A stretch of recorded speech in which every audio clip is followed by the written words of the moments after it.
guys, good morning. எல்லாருக்கும் happy weekend. என்னோட Friday எப்படி போச்சுன்னு பார்க்கலாமா? எங்கள் வீட்டில் எல்லாருமே மார்னிங் நியூஸ் பேப்பர் ரீட் பண்ணுவாங்க, என்ன தவிர. பிகாஸ் எனக்கு மலையாளம் தெரியாது. மலையாளம் பேசுவேன், பட் எழுத படிக்கலாம் இன்னும் கற்றுக்கல. அதெல்லாம் இன்னும் கொஞ்சம் வருஷத்தில் கற்றுப்பேன். ரீசெண்ட் வீடியோவில் நான் போட்டிருப்பேன், இவனுக்கு ஒரு ஷூ டெலிவரி ஆச்சுன்னு. அந்த ஷூ வந்து அடுத்த நாளே போட்டுட்டு கிரிக்கெட் விளையாடிட்டு வந்தாச்சு. ஃபஸ்ட்டு நாளே நல்லா அழுக்கு பண்ணியிருக்கான். மார்னிங் லைட்டாக வெயில் வந்தோடனே மோர் மிளகால காய வைக்க அச்ச வச்சுட்டாரு.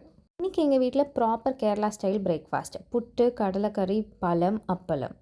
என்ன காம்பினேஷனில். புட்டு அவ்வளோ இஷ்டம் கிடையாது, ஸோ தோசை ஒன்று எடுத்துக்கிட்டேன், ஒரு புட்டு பீஸ் எடுத்தாச்சு. ஆஃப்டர் பிரேக்ஃபாஸ்ட் ஒர்க் பண்ண ஸ்டார்ட் பண்ணியாச்சு. ஒர்க் பண்ணிகிட்டு இருக்க கேப்பில் நல்ல மழை வந்துச்சு. ஸோ இவன் அனுப்பிச்சி ஓடி போய் அந்த மோர் மிளகாவை எடுக்க சொல்லிட்டேன். வீட்டில் ரெகுலராக ஃபிஷ் தான் இருக்கும். இப்போ ரீசெண்ட் டைம்ஸாக ஃபிஷ் எதுவுமே பார்த்துருக்க மாட்டேங்க. பிகாஸ் அச்சாவும் அம்மாவும் மலைக்கு போகிறாங்க. So full vegetarian. பேசிக்காக கேரளாவில் இருக்கவங்க பாதி பேர் ஃபாரினில் செட்டில்டாக இருப்பாங்க. ஸோ எங்களோட ரிலேட்டிவ்ஸும் நிறைய பேர் வந்து ஃபாரின் செட்டில்டு. அவங்க வரும்போதெல்லாம் இது மாதிரி சாக்லேட்ஸு, சென்ட்டு என்னென்னவோ கொண்டு வருவாங்க. ஸோ கேரளா பையனை கல்யாணம் பண்ணுறதுல இதுவும் ஒரு பெனிஃபிட் தான், நோட் பண்ணிக்கோங்க. இன்றைக்கி ஈவினிங் சாய் எதுவுமே குடிக்கல, சாக்லேட் தான் சாப்பிட்டுட்டு இருந்தேன். கரெக்டாக ஒரு 4:30 to 5 எல்லா டேவுமே இந்த பீகாக் இந்த பிளேஸ்லேருந்து க்ராஸ் பண்ணும். வயலில் போயிட்டு பூச்செல்லாம் சாப்பிட்டுட்டு ஒரு 6க்கு ரிட்டர்ன் ஆகிடும். அப்படியே அந்த வியூவை பார்த்துட்டு உட்காந்துட்டு இருந்தேன். இன்றைக்கி ஆன் அண்ட் ஆஃப் ஒரு ரெயின் இருந்துக்கிட்டே இருந்துச்சு.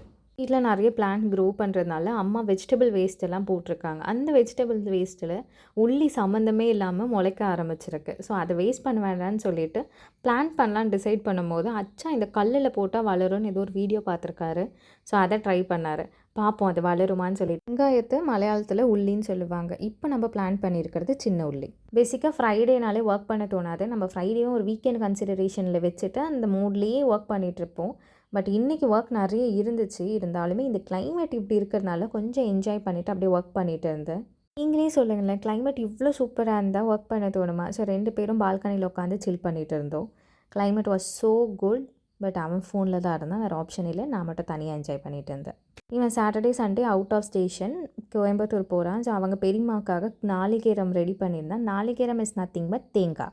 ஸோ இதுவும் நோட் பண்ணிக்கோங்க, மலையாளத்தில் நாளிகேரம். Okay guys, bye. வீக்கெண்ட் நல்லா என்ஜாய் பண்ணுங்கள். இது மாதிரி வீடியோ பிடிச்சிருந்தா மறக்காமல் என்னோட சேனலை சப்ஸ்கிரைப் பண்ணிக்கோங்க. Until then bye from மேரிடமல்லு.